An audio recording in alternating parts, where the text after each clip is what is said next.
Hello, this is Sabika Sayyad and welcome to the print headlines. CJP calls for nationwide peaceful protests on July 24.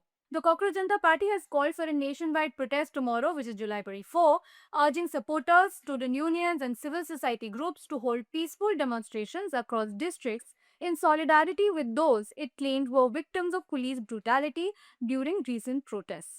In a poster shared on social media, the CJP urged people across the country to join the protest under the call, and I quote, every district, one day, one demand. India Bloc meeting held at Rahul's residence, opposition holds candle march at Rajghat. Several India Bloc MPs arrived at leader of opposition in the Lok Sabha, Rahul Gandhi's residence. Police presence was also heightened outside. Opposition leaders held a candle vigil at Gandhi Smriti in Rajghat to honor the students who died after the NEET paper leak. Shops in Delhi's Connaught Place closed by 6:30 p.m. today in view of tense situation. Shops, offices and restaurants in Connaught Place closed from 6:30 p.m. today following an advisory issued by the New Delhi Traders Association citing the prevailing situation in and around the area. In an advisory circular issued today, the traders body said the decision was taken following telephonic advice from the chairperson and vice chairperson of NDMC, who asked that all commercial establishments in Connaught Place shut for the day by 6:30 p.m. While the circular mentions the advisories for the day, traders body president said a similar direction might be issued after assessing the situation tomorrow. Internet shutdown at Delhi's Jantar Mantar protest site. Authorities today imposed an internet shutdown at the Jantar Mantar protest site, extending to Sansad Marg, where protesters have gathered, and parts of central Delhi. An internet shutdown was also imposed last night briefly after clashes between police and protesters were reported at Sansad Marg. Protesters have also been complaining of facing network issues on entering the sites where the protests are on. Chief Justice of India says Supreme Court may step in if closure of metro stations persists. Chief Justice of India Suryakant today indicated that the Supreme Court may consider taking up, on the judicial side, the issue of the closure of Delhi metro stations, particularly the Supreme Court metro station, if the authorities fail to address the difficulties faced by lawyers and court staff in accessing the court premises. The observation came after Supreme Court Bar Association President Vikas Singh flagged the inconvenience caused by the closure of the station. He suggested that instead of shutting it completely, lawyers and registry officials be allowed access after verification of their identity cards and security screening at the exit gates. CJI Suryakant informed the bar that he had passed an administrative order directing that no adverse orders be passed solely on account of the non-appearance of lawyers. Gitanjali Angmo says students' image being tarnished in media.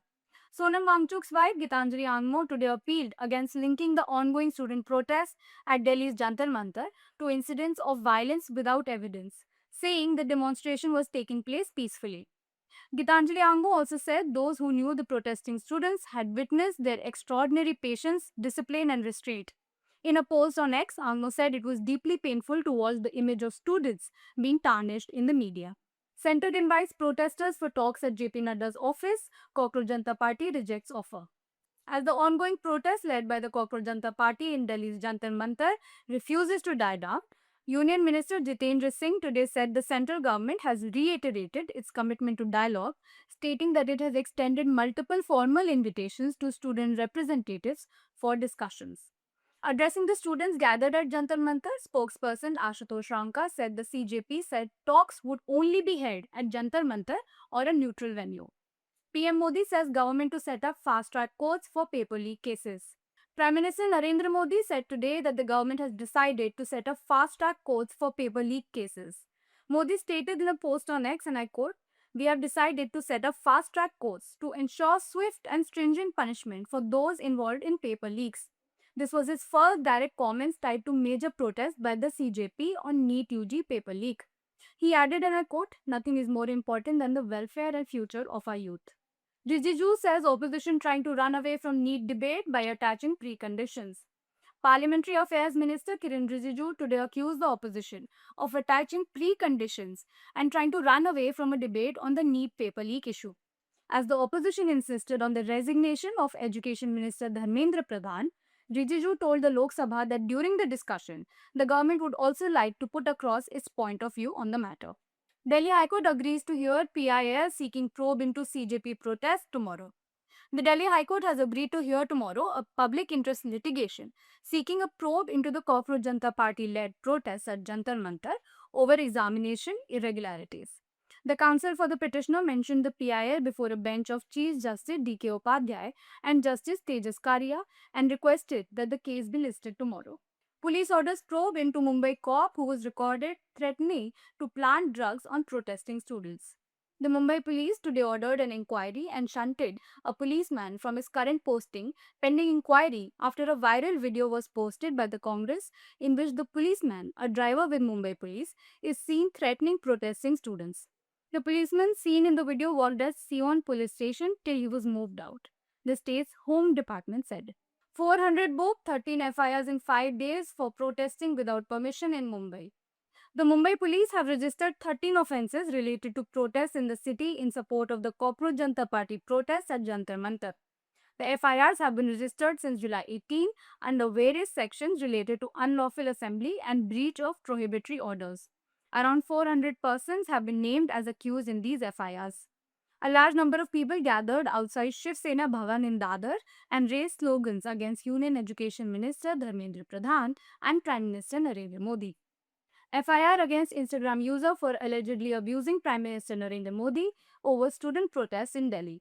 Banaswadi police in Bengaluru have registered an FIR against an Instagram user identified as Hudson for allegedly posting abusive remarks against Prime Minister Narendra Modi on social media. The FIR was registered on July 22 based on a complaint by Abhilash Reddy, president of the BJP unit in Sarwar Nanagar constituency. Annamalai urges BJP government to engage in meaningful dialogue with students. Former BJP leader K. Annamalai has urged the BJP-led union government to engage in meaningful dialogue, uphold transparency and take swift, appropriate action to address the concerns over the NEET examination. He said, and I quote, "The strength of any nation lies in the confidence its youth places in its institutions. If our students lose faith in the fairness and credibility of our education system, we are jeopardizing the future of our nation." Amit Shah's July 25 visit to Puducherry cancelled.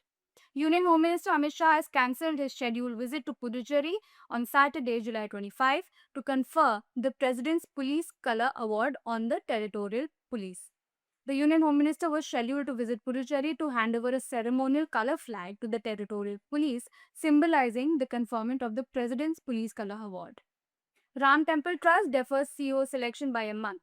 The Sri Ram Janmabhoomi Teerth Kshetra Trust has deferred the appointment of its first Chief Executive Officer or the CEO by a month following the overwhelming number of applications for the post.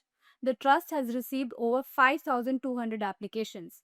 It was decided at a meeting of the Board of Trustees to appoint a secretary in the interim period to meet the growing administrative requirements.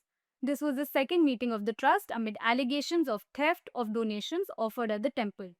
In his July 6 meeting, the trust accepted the resignations of former General Secretary Champat Rai and member Anil Mishra. SIT arrests former TDB President P.S. Prasad in Sabrimala gold theft case.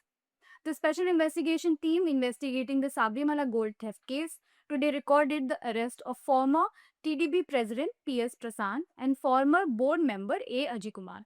Both are currently being interrogated at the Kollam Police Club, following which they will be produced before the Vigilance Court. Supreme Court sets aside Sonam Raghuvanshi's bail, gives her 3 weeks to surrender. The Supreme Court has set aside the bail granted to Sonam Raghuvanshi, accused of murdering her newlywed husband Raja Raghuvanshi during their honeymoon in Meghalaya, and directed her to surrender within 3 weeks. A bench comprising Justices M.N. Sundaresh and P.B. Varale was hearing an appeal filed by the Meghalaya government against the June 29 order of the Meghalaya High Court, which had affirmed a Shillong trial court's decision granting bail to Ms. Raghuvanshi on the ground that the police had failed to effectively communicate the grounds of her arrest. Kerala High Court declines to suspend sentence of 2 more convicts in Kerala actor assault case. The Kerala High Court has rejected the pleas of Salim and Pradeep, the 5th and the 6th accused in the actor assault case of 2017, to suspend their punishment in the case. The division bench of Justices Raja Vijay Raghavan and K.V. Jayakumar found that there was sufficient evidence on record to prove the alleged conspiracy and that they had executed their plan with precision. In the Sikkim tunnel disaster, 22 bodies recovered. Search and rescue ops continue for remaining victims. Rescue teams have recovered the bodies of 22 people killed in the explosive release of suspected methane gas in a headrace tunnel of the NHPC's Teesta 6 hydropower project in Sikkim's Namchi district on July 20. Officials said personnel of multiple agencies, including those specializing in coal bearing areas, conducted operations until midnight yesterday under difficult conditions. That's all we have for you today. We'll be back tomorrow with the latest.